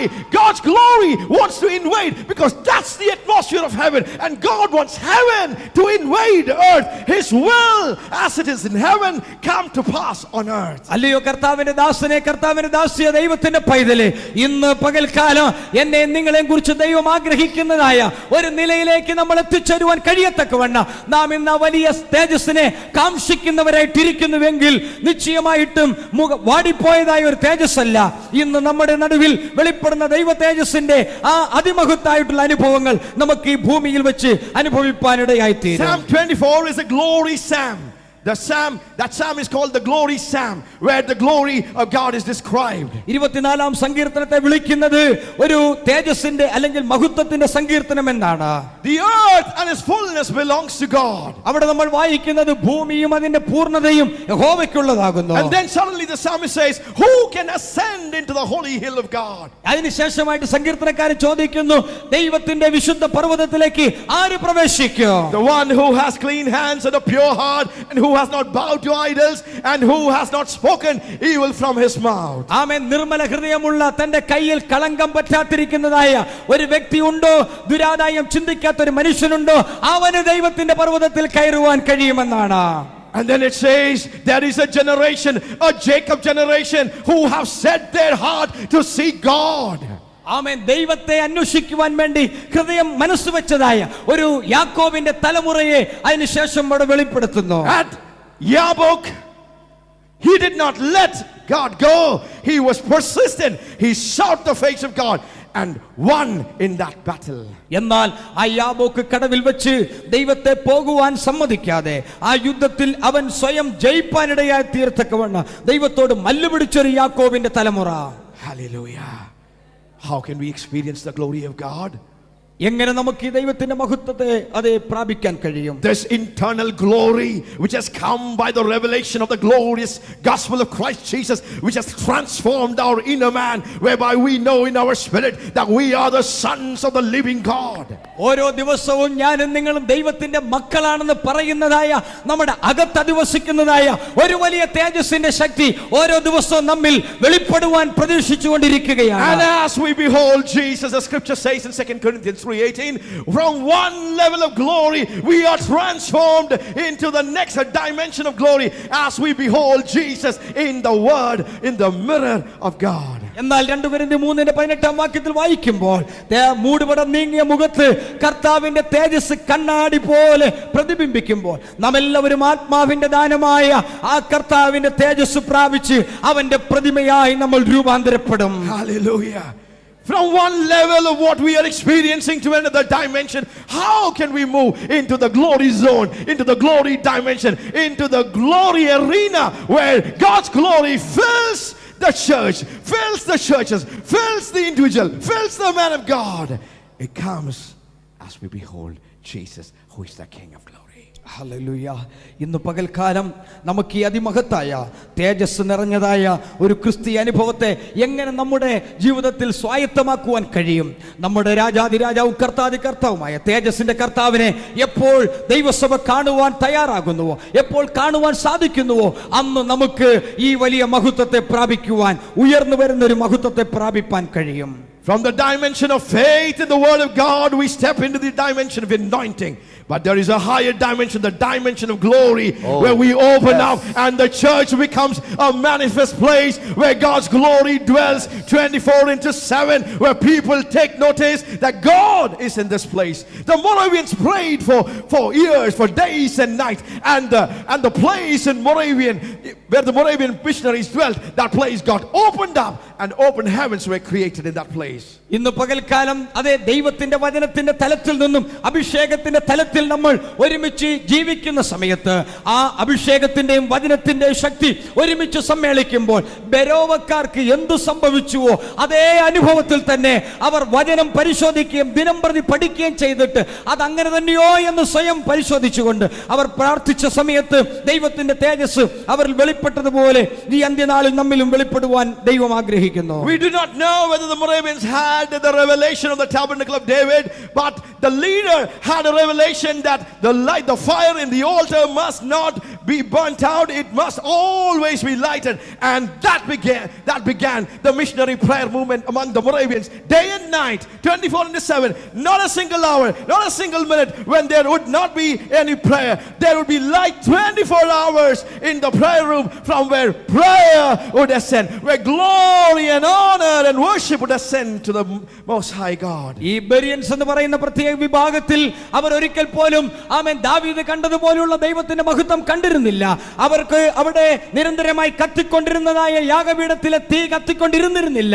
പക്ഷേ എങ്കിലും അവർ ദൈവത്തിന്റെ മഹത്വത്തെ കുറിച്ച് ചിന്തിക്കുകയും ധ്യാനിക്കുകയും പ്രാർത്ഥിക്കുകയും സ്തുതിക്കുകയും ചെയ്തുകൊണ്ടിരുന്നപ്പോൾ അതെ അവരുടെ ചുറ്റും ഒരു വലിയ തേജസ്സിന്റെ വലയം അവർക്ക് മീതെ എപ്പോഴും ജനം കാണുവാനിടയായി തീർന്നിട്ടുണ്ട്. And they became one of the greatest missionary movements that challenged the world, that by a small handful of people, how can a church filled with the glory of God, having a glimpse of the experiences of the tangible anointing and presence of God, can change an atmosphere, can change a culture. ബെരിയൻസ് എന്ന് പറയുന്ന വലിയ പ്രത്യേക അത് കൂട്ട നിമിത്തമായിട്ട് ഒരു വലിയ missionary പ്രവർത്തനം ലോകത്തിൽ നടക്കപ്പെടുവാൻ കാരണമായി തീർന്നതിന്റെ കാരണം എന്താണെന്ന് ചോദിച്ചാൽ അവരിൽ വെളിപ്പെട്ടതായ ദൈവത്തിന്റെ തേജസ് അത് സ്പർശിക്കത്തക്ക നിലകളിൽ മേഘം അവരുടെ മീതെ ഇറങ്ങി വന്നത് അനേകരെ കാണുവാനിടയായി തീർന്നത് കൊണ്ടാണ്. Hallelujah. Hallelujah. The first miracle that Jesus did was he turned water into wine. യേശു ചെയ്ത ഒന്നാമത്തെ അത്ഭുതം നമുക്കറിയാം. പച്ചവെള്ളത്തെ അവൻ മുന്തിരിച്ചാറാക്കി വീഞ്ഞാക്കി തീർത്തു. And then it writes there, John chapter 2 verse 11, it says Jesus did this amazing miracle as the first sign, and it reads there, and he manifested his glory. ആ കല്യാണ ഭവനത്തിൽ വെച്ച് വെള്ളത്തെ വീഞ്ഞാക്കി താൻ തന്റെ അടയാളങ്ങളുടെ ആരംഭമായിട്ട് തന്റെ മഹത്വത്തെ ആദ്യമായി അവൻ വെളിപ്പെടുത്തിയത് അവിടെയാണ്. Hallelujah. Signs, wonders reveal the glory of God. അത്ഭുതങ്ങളും അടയാളങ്ങളും ദൈവത്തിന്റെ മഹത്വത്തെയാണ് വിവരിക്കുന്നത്. By Jesus transforming water into wine, he was not proving that he can do this business of water into wine business, but he was proving that he's the God over nature. He's the God of quality. He's the God who can take nothing and change it into something beautiful, something tasty, something of quality, something of significance. പച്ചവെള്ളത്തെ കർത്താവ് വീഞ്ഞാക്കി തീർത്തപ്പോൾ യേശു ഒരിക്കലും പച്ചവെള്ളം വീഞ്ഞാക്കിക്കൊണ്ട് ഒരു പുതിയ business ആരംഭിക്കുവാനായിട്ടല്ല അവൻ പരിശ്രമിച്ചത്. മറിച്ച് സകല പ്രകൃതിയുടെ മേലും സകല ചരാചരത്തിൻ്റെ മേലും അധിപനായിരിക്കുന്ന ദൈവമാണ് താനെന്ന് തൻ്റെ പ്രവൃത്തിയിൽ കൂടെ അവൻ വെളിപ്പെടുത്തുകയാണ് ചെയ്തത്. പച്ചവെള്ളം വീഞ്ഞാക്കിയപ്പോൾ അവന് സകലത്തിൻ്റെ മേലും അധികാരമുണ്ടെന്ന് യേശു കാണിച്ചിട്ട് അവൻ്റെ ശക്തി എന്താണ് അത്ഭുതങ്ങളാലും അടയാളങ്ങളാലും അവൻ കാണിച്ചു കൊടുക്കുകയായിരുന്നു. Revivals have been times of manifest presence of God. പ്രിയപ്പെട്ടവരെ, ഉണർവ് നടന്ന എല്ലാ കാലഘട്ടത്തിലും ദൈവത്തിൻ്റെ സാന്നിധ്യം ഇതുപോലെ ജനത്തിൻ്റെ ഇടയിൽ ഇറങ്ങി വന്നിട്ടുണ്ട്. And they would see that the revival tents would be on fire. ആ വലിയ തേജസ് ഓരോ ഉണർവ് മീറ്റിങ്ങുകളിലും അവർക്ക് അനുഭവിപ്പാൻ കഴിഞ്ഞു. Just as it was described in the Acts of the Apostle chapter 2, a mighty wind would come into the revival tents. Under the revival tents of many men of God who lived in the past, they have seen the glory cloud of God. They experienced the glory dimension of God. They had glimpses of the glory dimension of God's workings. ഉണർവിന് കാരണക്കാരായിരുന്ന ദൈവത്തിൻ്റെ ദാസന്മാരെ ദൈവം ഉപയോഗിച്ച കാലഘട്ടത്തിലെല്ലാം തന്നെ ഒരു കാര്യം മനസ്സിലാക്കുവാൻ കഴിഞ്ഞിട്ടുണ്ട്. ആ മാളികമുറിയിൽ അപ്പോസ്തല പ്രവൃത്തി 2-ാം അധ്യായത്തിൽ പറഞ്ഞിരിക്കുന്ന മാളികമുറിയിൽ അടിച്ചതായ വീശിയതായ കൊടുങ്കാറ്റിനെ പോലെ ഹല്ലേലൂയ അവരുടെ ജീവിതത്തിൽ ദൈവത്തിൻ്റെ ശക്തമായ ഇടപെടൽ അത്ഭുതങ്ങളാലും അടയാളങ്ങളാലും വെളിപ്പെടുത്തുവാനിടയായി. Unusual, extraordinary works of God manifested in those times. ആ സമയങ്ങളിൽ ദൈവത്തിൻ്റെ അസാധാരണമായിട്ടുള്ള പ്രവൃത്തികൾ അതിൻ്റെ മേഖലകൾ തുറക്കപ്പെട്ട് അവർക്കായി വെളിപ്പെട്ടു. Revivals came and revivals went. ഉണർവ് വന്നു, ഉണർവ് പോയി. But God's heart is a revived church, a church that is 24/7, who walks and moves and talks the glory language of God. That's what is available to us, beloved. നമ്മെ സംബന്ധിച്ചുള്ള ഉണർവെന്ന് പറയുന്നത് ദൈവത്തിൻ്റെ ഹൃദയപ്രകാരം അതേ ആഴ്ചയുടെ 7 ദിവസവും ദിവസത്തിൻ്റെ 24 മണിക്കൂറും ആ ദൈവത്തിൻ്റെ സാന്നിധ്യം നിലനിൽക്കുന്നതായ ഒരു അനുഭവത്തിൽ എത്തിച്ചേരുന്ന ഒരു ദൈവത്തിൻ്റെ സഭയെയാണ് കർത്താവ് കാംക്ഷിക്കുന്നത്. Hallelujah. Glory is the oxygen of heaven. ആമേൻ. മഹത്വം എന്ന് പറയുന്നത് സ്വർഗത്തിൻ്റെ ഓക്സിജനാണ്. And I believe that must become the oxygen of the church, which is heaven on earth. Hallelujah. സ്വർഗം ഭൂമിയിലാകുന്ന ആ വലിയ സ്വർഗത്തിൻ്റെ പ്രാണവായു നമ്മുടെ ഓരോരുത്തരുടെയും പ്രാണവായു ആയി തീരട്ടെ. അതാണ് ദൈവം ആഗ്രഹിക്കുന്നത്. Where people have humbled themselves. ജനം തങ്ങളെ തന്നെ താഴ്ത്തുമ്പോൾ, when people have been like the Jacob David generation who sought God for God and more of God and more of his presence and more of his glory and his kingdom manifesting. കർത്താവിൻ്റെ ഹൃദയം, കർത്താവിൻ്റെ ആഗ്രഹം, കർത്താവിൻ്റെ ഇഷ്ടം കൂടുതൽ നിറവേറ്റുന്ന ഒരു തലമുറയായി നാം വെളിപ്പെടുമ്പോൾ നിശ്ചയമായിട്ടും ഇത് സാധ്യമായി തീരും. The man of God, the woman of God, the church of God that has consecrated themselves and set apart and ascended into the holy hill of God with clean hands and pure heart and undefiled mouth. ദൈവത്തിൻ്റെ സന്നിധിയിൽ തങ്ങളെ തന്നെ താഴ്ത്തുവാൻ, അതേ സമർപ്പിക്കുവാൻ തയ്യാറായ സ്ത്രീ പുരുഷന്മാർ നിമിത്തം ഹൃദയ ശുദ്ധിയുള്ളവർ, കൈകളിൽ കളങ്കമില്ലാത്തവർ, ദുരാദായം ചിന്തിക്കാത്തവർ അവർ യഹോവയുടെ സന്നിധിയിൽ ഉണർവെന്ന പർവ്വതത്തിൽ നിൽക്കുമെന്ന് ദൈവത്തിൻ്റെ വചനം പറയുന്നു. Men and women who have caught the heart of God and what God wants with respect to his church. ഇന്ന് പകൽക്കാലം ദൈവത്തിൻ്റെ ഹൃദയം കവർന്നതായ സ്ത്രീ പുരുഷന്മാർ എവിടെയുണ്ടോ അവരിൽ കൂടെ ദൈവത്തിൻ്റെ മഹത്വം പ്രവേശിക്കുക തന്നെ ചെയ്യും. Hallelujah. We have this prophetic utterance in the book of Haggai chapter 2, which says, the glory of the latter house shall be greater than the glory of the former house. Haggai പ്രവചനത്തിൽ നമ്മൾ വായിക്കുന്നുണ്ടല്ലോ, ഈ ആലയത്തിൻ്റെ മഹത്വം അതിൻ്റെ മുമ്പിലുള്ള മഹത്വത്തെക്കാൾ വലിയതായിരിക്കും അതിൻ്റെ പിമ്പിലത്തെ മഹത്വം. Hallelujah. What happened under the apostles in the early church, in the Acts of the Apostles, was glorious. But I believe we are in that phase of the end time church where once again the apostolic prophetic ministry has been restored. Oh, yes. And the tabernacles of David are rising all over. The universal church is praying to the revelation of the tabernacle of David. I believe the glory days of God, as we saw in revivals past, would not be history. Revivals will not come and go, but revivals will be sustained. It will take momentum, and one level of glory to another level of glory. It will proceed, and at the climax of it, our Lord will come and take the glorious church back. ഇന്നത്തെ സഭയുടെ ഏറ്റവും വലിയ പ്രാർത്ഥന എന്താണെന്നറിയാമോ? അപ്പോസ്തല പ്രവൃത്തികളുടെ പുസ്തകത്തിൽ അപ്പോസ്തലന്മാരുടെ കാലഘട്ടത്തിൽ ദൈവസഭയുടെ അവസ്ഥ എന്തായിരുന്നുവോ അതേ നിലയിലുള്ളതായ ഒരു അനുഭവത്തിൽ ദൈവത്തിൻ്റെ സഭ ഭൂമിയിലായിരിക്കണമേ എന്ന് പ്രാർത്ഥിക്കുന്ന വലിയ പ്രാർത്ഥനാ കൂട്ടങ്ങൾ നിരന്തരമായിട്ട് ദാവീദിൻ്റെ വീണുപോയ കൂടാരത്തെ സ്തുതിയുടെയും ആരാധനയുടെയും പ്രാർത്ഥനയുടെയും മധ്യസ്ഥ അണയ്ക്കുന്നതിൻ്റെയും എല്ലാം ഒരു വലിയ ഉണർവ് തിരികെ നമ്മുടെ സഭയിലേക്ക് വരണമേ എന്ന് ജനം ലോകം വ്യാപകമായിട്ട് പ്രാർത്ഥിച്ചുകൊണ്ടിരിക്കുന്ന കാലഘട്ടമാണ്. When Isaiah was so tired, seeing spiritual decline and moral decline among the people of God who were called to live under open heavens, he cried out to God and said, God, Isaiah 64, 1-4 is shaking. It says, he cries out, God, rend the heavens, tear open the heavens, O God, and come and manifest once again among your people in mountain shaking power and fire burning power. ധാർമ്മികമായും അതേ ആത്മീകമായും ജനം അധപ്പതനത്തിലേക്ക് പോയപ്പോൾ കണ്ണുനീരോടെ പ്രാർത്ഥിച്ച ഒരു പ്രവാചകനുണ്ട്, യെശയ്യാവ്. യെശയ്യാവ് 64 നമ്മൾ ഇങ്ങനെ വായിക്കുന്നുണ്ട്, ദൈവമേ ആകാശം ചായ്ച്ച് അതേ ആകാശം കീറി നീ ഞങ്ങളുടെ മധ്യത്തിലേക്കൊന്ന് ഇറങ്ങി വന്നിരുന്നുവെങ്കിൽ കൊള്ളായിരുന്നു എന്ന് പ്രാർത്ഥിച്ചൊരു പ്രവാചകന്റെ പ്രാർത്ഥന പോലെ. Hallelujah. Hallelujah. I believe better days are coming. Greater days for the church is coming. Church is going to become militant. Oh, an army of God, an army of warriors. God himself. Glory Psalm 24, it says, oh, ancient gates be open. Oh, ancient doors open. Be lifted high, oh gates. And it says, let the King of glory enter. ഇന്ന് പകൽക്കാലം എൻ്റെ വിശ്വാസവും പ്രാർത്ഥനയും എന്താണെന്നറിയാമോ? ഇതുവരെ കാണാത്തതായ മഹത്വമുള്ളതായ ഒരു കാലഘട്ടം സഭയ്ക്ക് വരാൻ പോകുകയാണ്. അതേ, നമ്മൾ രാവിലെ കേട്ടതുപോലെ പുരാതന കവാടങ്ങളെ നിങ്ങൾ ഉയർന്നിരിപ്പീൻ, മഹത്വത്തിൻ്റെ രാജാവ് പ്രവേശിക്കുന്നത് കൊണ്ട് നിങ്ങൾ തലകളെ ഉയർത്തുവീൻ, പണ്ടയുള്ള കഥകളെ ഉയർന്നിരിപ്പീൻ എന്നുള്ള വചനം പോലെ ഈ ദിവസങ്ങളിൽ ദൈവത്തിൻ്റെ സാന്നിധ്യം ദൈവത്തിൻ്റെ സഭയ്ക്കകത്ത് വ്യക്തമായിട്ടും വെളിപ്പെടുന്ന ഒരു കാലഘട്ടത്തിലേക്ക് കർത്താവ് നമ്മെ എത്തിച്ചുകൊണ്ടിരിക്കുകയാണ്. Psalm 24a verse 8 and 9 says, who is this King of glory?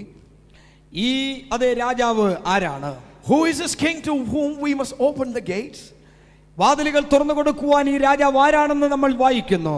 Verse 9 of 24, Psalm 24 says, അതിന്റെ 9-ാം വാക്യത്തിൽ നാം ഇങ്ങനെ വായിക്കുന്നു. 8th verse it says, the Lord who is strong and mighty, the Lord who is mighty in battle, for his name is the Lord of hosts.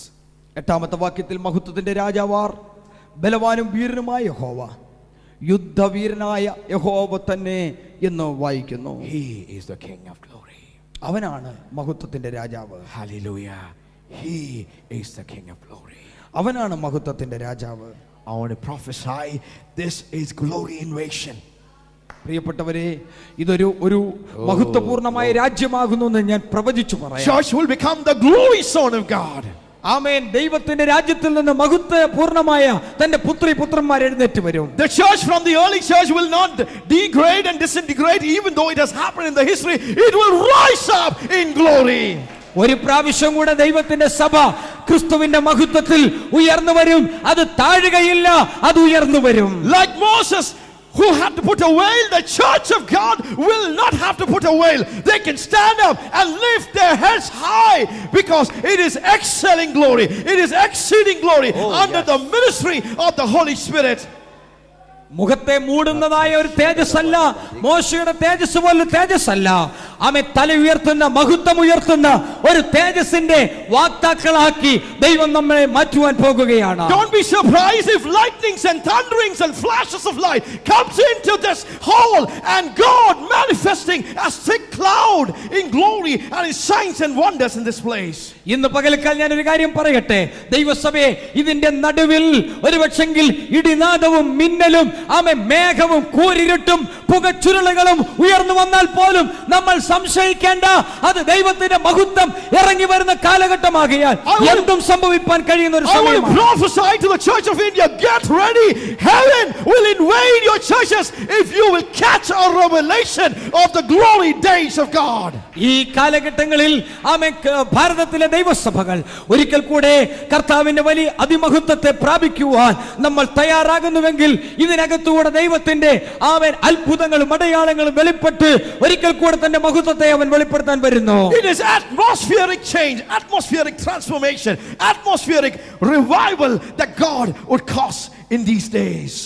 ഈ കാലഘട്ടത്തിൽ ദൈവം നമ്മുടെ അന്തരീക്ഷത്തിൽ തന്നെ ഒരു ഉണർവിന് സമാനമായിട്ടുള്ള അന്തരീക്ഷത്തെ വെളിപ്പെടുത്തി അവൻ തന്റെ പദ്ധതികളെ നിവർത്തിക്കുന്നു.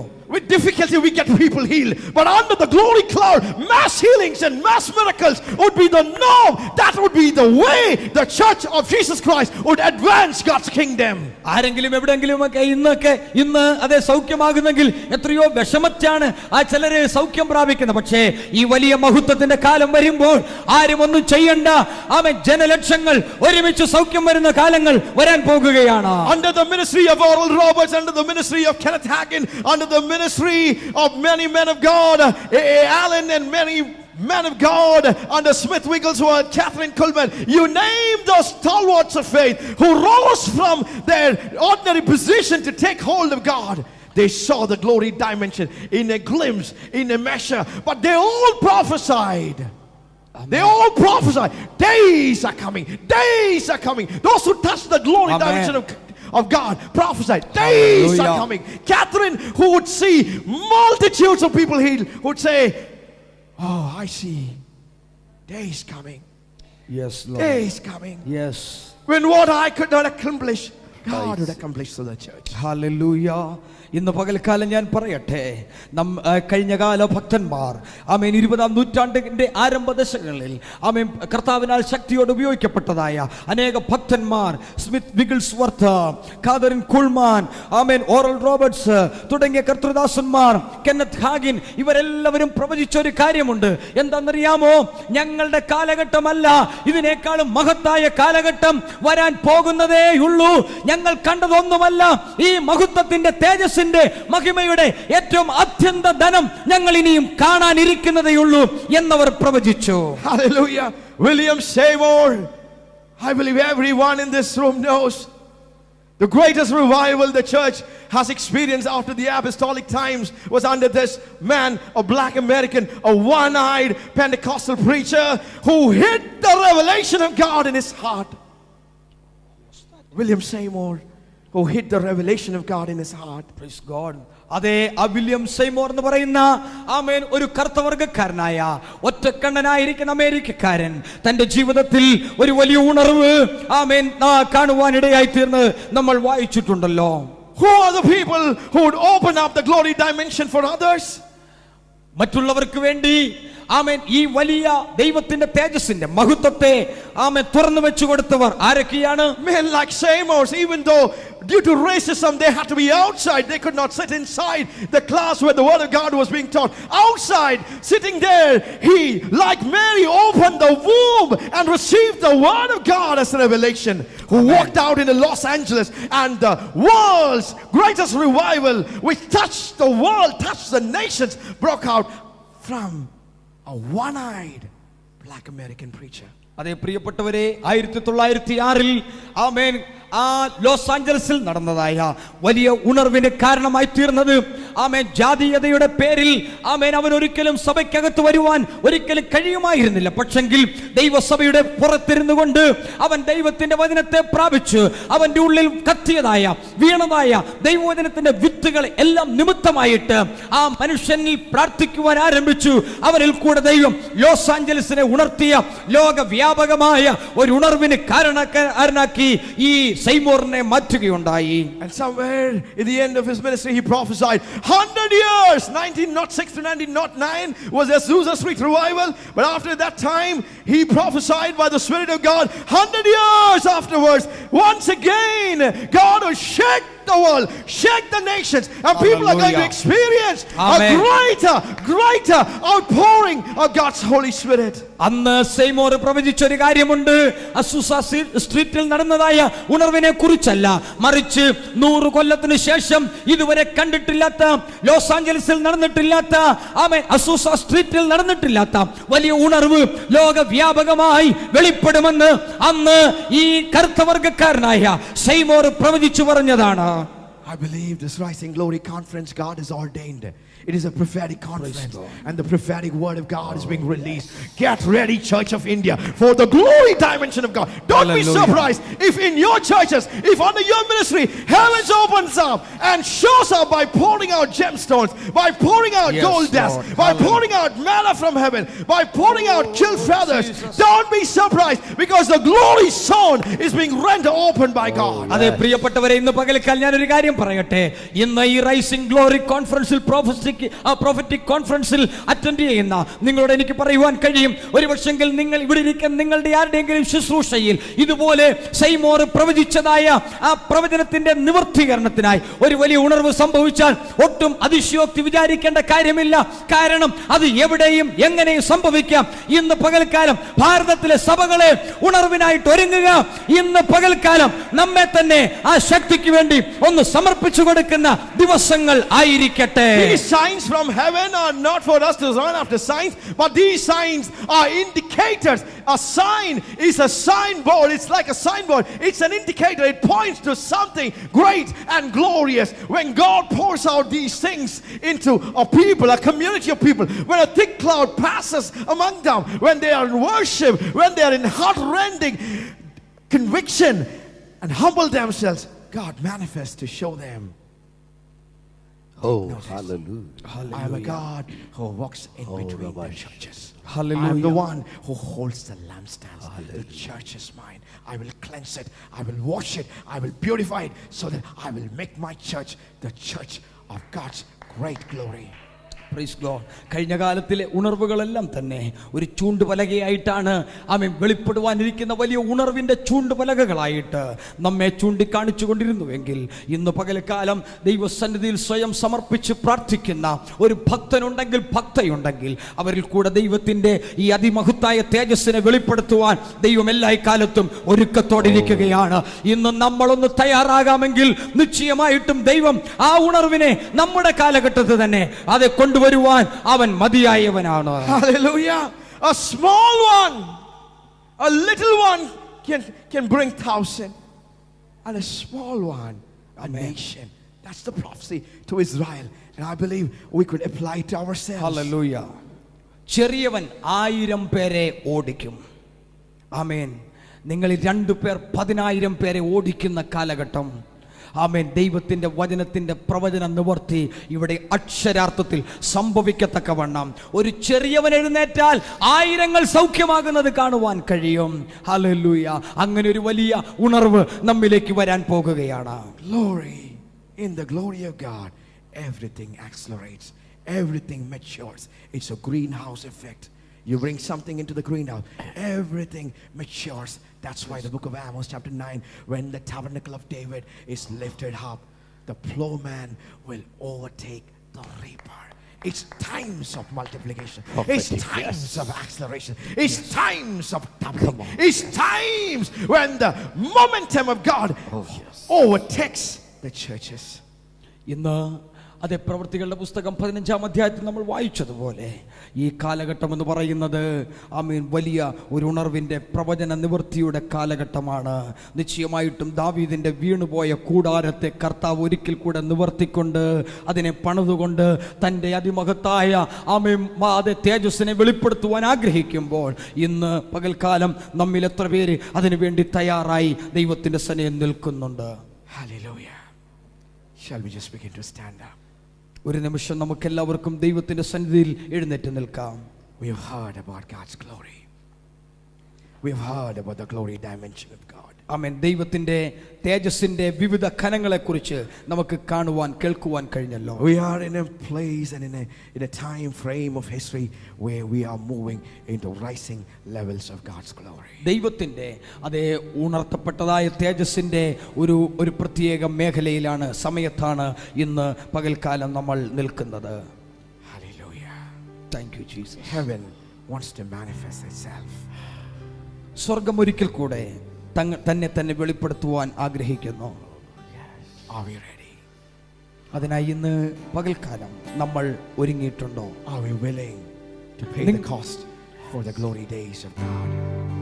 ആ അതിമഹത്തായ തേജസ്സിന്റെ ദിനങ്ങൾ പ്രാപിക്കുവാൻ നമ്മൾ തയ്യാറാണോ? Faith for the glory dimension comes by hearing, and hearing God's word concerning God's glory. ഈ മഹത്വത്തെ കുറിച്ച് ചിന്തിക്കുമ്പോൾ വിശ്വാസം കേൾവിയാലും, കേൾവി ക്രിസ്തുവിന്റെ വചനത്താലും വരുന്നുവെന്ന് വായിക്കുന്നു. One Simon who got a revelation of the baptism in the whole of the Holy Spirit hid it in his womb, the womb of the Spirit. He travailed with it. He was burdened with it. He did not have the experience. He left perhaps school without the experience of the baptism, but he was burdened. He was pregnant with something God infused into his womb. But surely, a God who watches over his word in due season brought what he revealed to Simon. And I believe the revelations of glory, this Rising Glory Conference, where we want to exalt, we want to feast on the glory of God. We want revelation, illumination from heaven. We have a great task of reaching 70 to 80 million people.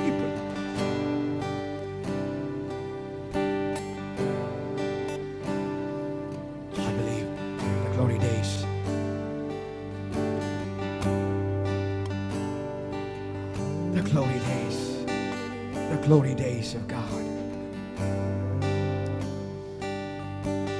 Oh, Jesus. Hallelujah. Shall we just lift up our hearts to God? Just welcome Him. Hallelujah.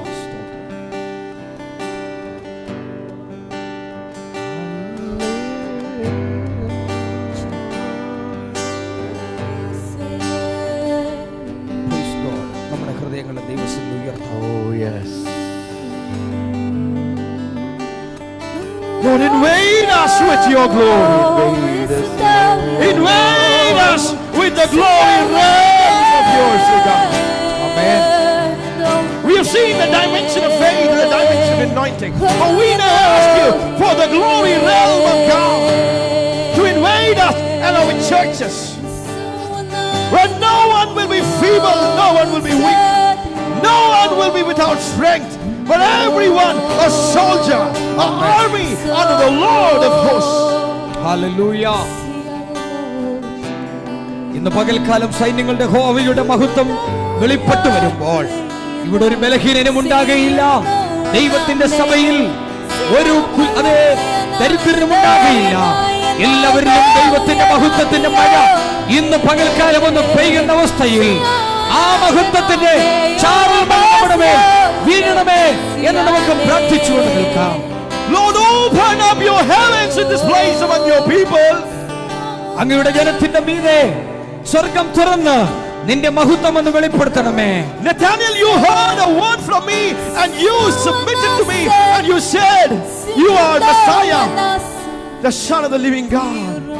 കർത്താവേ, ഇന്ന് പകൽക്കാലം നിന്റെ വചനം വായിൽ നിന്ന് കേൾക്കുന്നതായ വചനം അതെ പ്രാപിച്ചിട്ട് ഞങ്ങളും പറയട്ടെ, അതെ നീ ജീവനുള്ള ദൈവത്തിന്റെ പുത്രനായ ക്രിസ്തു ആകുന്നു എന്ന്. What you said to Nathaniel in John 1:51, Nathaniel, yes, you acknowledge me as Messiah by the word that I spoke about you. But you will see greater things than these. You will see heavens open and angels ascending and descending on the Son of God. അയ്യോ നദരിയലേ, നീ കണ്ടിരിക്കുന്നത് ഇത് എന്റെ ഏറ്റവും കുറഞ്ഞ അതേ മഹത്വമാണ്. നീ ഇതിലധികം കാണുന്ന സമയങ്ങൾ വരാൻ പോകുകയാണ്. ആമേൻ. ദൈവപുത്രന്റെ മുമ്പിൽ ദൂതന്മാർ കയറുകയും ഇറങ്ങുകയും ചെയ്യുന്ന അതിമഹത്തായ കാഴ്ച നീ കാണുവാൻ ഇരിക്കുന്നതേ ഉള്ളൂ എന്ന് യേശു നദനിയനോട് പറഞ്ഞത്. Daddy God, that the church of God become the Bethel of God. Angels ascending and descending. Revelations from God coming and going out. ഈ കാലങ്ങളിൽ ദൈവസഭയുടെ മേൽ ദൈവത്തിന്റെ ദൂതന്മാർ കയറുകയും ഇറങ്ങുകയും ചെയ്യുന്ന അതിമഹത്തായ കാഴ്ച അതെ നമ്മൾ കാണാനിരിക്കുന്നതേ ഉള്ളൂ. അത്ഭുതം കാണാനിരിക്കുന്നതേ ഉള്ളൂ. Lord, we open up. We open up to you.